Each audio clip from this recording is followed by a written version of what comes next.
कोलकाता में trainee doctor के साथ हुए दुष्कर्म और हत्या मामले को लेकर पूरे देश में भारी गुस्सा है। क्या ममता बनर्जी देंगी सीएम पद से इस्तीफा? नमस्कार, मैं हूं आपके साथ स्नेहा सोनिया और स्वागत करती हूं आपका रॉस टाइम्स में। कोलकाता में ट्रेनी डॉक्टर के साथ हुए दुष्कर्म ने विरोध प्रदर्शन का रूप ले लिया है। बता दें कि इस पर शहजाद पूनावाला ने ममता बनर्जी पर निशाना साधा है। आइए सुनते हैं उन्होंने क्या कहा। जो आरजी कर मेडिकल कॉलेज में गैंगरेप और हत्या हुई बेटी की, उनके परिवार के लोगों ने स्पष्ट तरीके से माता पिता ने कहा है कि जो पश्चिम बंगाल में ममता बनर्जी की सरकार के तहत चल रहा है वो बेटी को न्याय दिलाओ नहीं, सत्य को दबाओ, किसी प्रकार से सबूत को मिटाओ और बेटी के नहीं बलात्कारी के साथ खड़े हो जाओ। और आज इसीलिए सवाल ये बनता है कि ममता बनर्जी कब इस्तीफा देंगी। परंतु इस्तीफा देने के बदले हम देख रहे हैं कि ममता बनर्जी की सरकार लगातार जो भी इस पर आवाज़ उठा रहा है, कोलकाता पुलिस उसे नोटिस दे रही है, धमकी दे रही है। ममता बनर्जी की तरफ से डॉक्टर्स का ट्रांसफ़र ऑर्डर आया, फिर वो ट्रांसफ़र ऑर्डर रुक गया। उसके बाद हमने देखा है कि डॉक्टर्स को पुलिस समन कर रही है। यहाँ तक कि ममता बनर्जी के सांसद सुखेंदु रॉय ने, क्योंकि प्रिंसिपल पर और कमिश्नर पर इन्वेस्टिगेशन को लेकर सवाल उठाए, तो उनको भी समन कर दिया गया। शांतनु सेन नाम के इनके एक पूर्व सांसद को प्रवक्ता पद से हटा दिया गया क्योंकि उन्होंने सवाल उठाए। ये दिखाता है कि ममता बनर्जी दीदी नहीं, ये ईदी अमीन की तरह काम कर रही है। और टीएमसी का मतलब तानाशाही मानसिकता और कल्चर बन चुका है।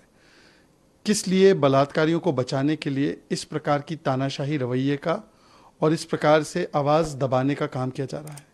और जो पेरेंट्स ने कहा है कि जिस प्रकार से किसी भी डिपार्टमेंट ने सहयोग नहीं दिया, इंक्वायरी में बाधा बनने का काम सरकार ने किया, और जिस प्रकार से क्रेमेटोरियम में जो बेटी का शव था उसको जल्दी से जल्दी डिस्पोज करने की चेष्टा की गई, इससे साफ साबित होता है कि एविडेंस डिस्ट्रॉय करने में और कवर अप करने में एक इंस्टीट्यूशनल और सिस्टमैटिक अप्रोच अपनाया गया सरकार के द्वारा।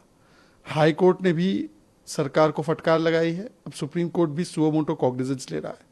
इसके बाद ममता बनर्जी को अपने पद पर बने रहने का कोई अधिकार नहीं। पर सवाल ये बनता है, राहुल गांधी, प्रियंका वाड्रा, इंडिया अलायंस के तमाम नेता अब भी चुप है। ना वो पीड़िता के परिवार के पास जा रहे हैं, ना वो इस्तीफा मांग रहे हैं। सुप्रीम कोर्ट का इस मामले में दखल देना ये साफ संकेत है कि हाई कोर्ट के बाद अब सुप्रीम कोर्ट को भी पश्चिम बंगाल की सरकार और उसकी कारगुजारियों पर, उसके वे ऑफ फंक्शनिंग पर कोई भरोसा नहीं बचा। हाई कोर्ट ने कहा था absolute failure of state machinery.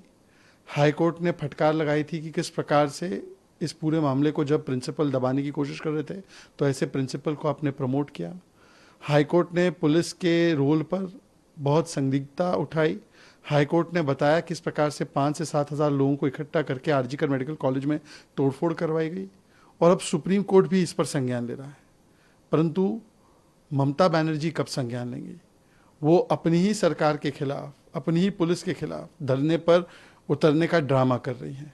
आज धरने पर उतरने का ड्रामा नहीं, आज इस्तीफा देना है और इस्तीफा देकर बताना है कि अपराधियों को बचाने की कोशिश क्यों की गई।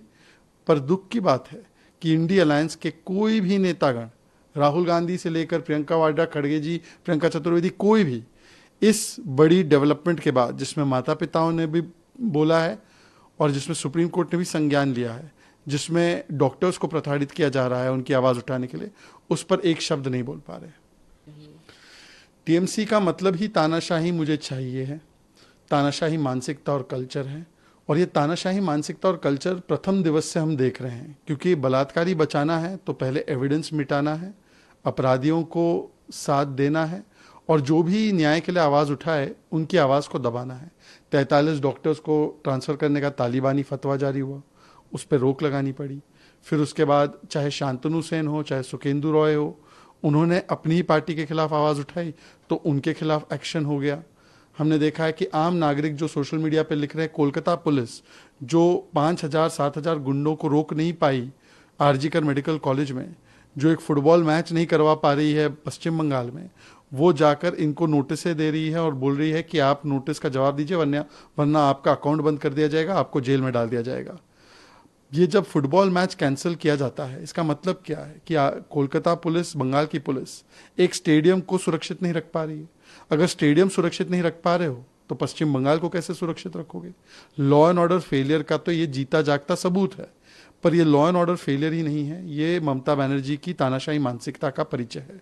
वो नहीं चाहती थी कि पश्चिम बंगाल में इतने बड़े पैमाने पे जो फुटबॉल मैच हो रहा है, जिसके टिकट सोल्ड आउट थे, वहाँ पर फैंस आते और फैंस प्लेकार्ड से, प्रोटेस्ट से सवाल पूछते ममता बनर्जी से इस केस में। तो वो नहीं चाहती थी कि पूरी दुनिया को पता चले। तो जैसे दुनिया के तानाशाह इंदिरा गांधी, हिटलर, ईदी अमीन पेश आते हैं, वैसे ममता दीदी पेश आ रही थी और उन्होंने कैंसिल ही करवा दिया मैच को। फिर भी फुटबॉल के जो फैंस हैं और जो राइवल ग्रुप्स के फैंस हैं, ईस्ट बंगाल और मोहन बगान अमूमन एक दूसरे के खिलाफ होते हैं, वो भी एक साथ उतरकर बेटी के लिए न्याय मांगने लगे। तो महिलाओं को भी पिटवाया गया पुलिस के द्वारा। ये ममता बनर्जी का फैसिस्ट राज है, तालिबानी राज है। पर इस पर संविधान बचाओ बोलने वाली ब्रिगेड, लड़की हूं लड़ सकती हूं कहने वाली ब्रिगेड पूर्ण तरीके से चुप है और परिवार से भी मिलने नहीं जा रही, ना यहाँ पर संवैधानिक उल्लंघन हो रहे हैं उसके ऊपर कुछ बोल रही है। कांग्रेस का ये फिर से एक बार भ्रष्टाचारी बचाओ आंदोलन शुरू हो चुका है। कांग्रेस को लगता है कि ये मेरा जन्मसिद्ध अधिकार कि मैं करूं भ्रष्टाचार, और कोई कार्रवाई हो तो मैं चिल्लाऊं अत्याचार अत्याचार।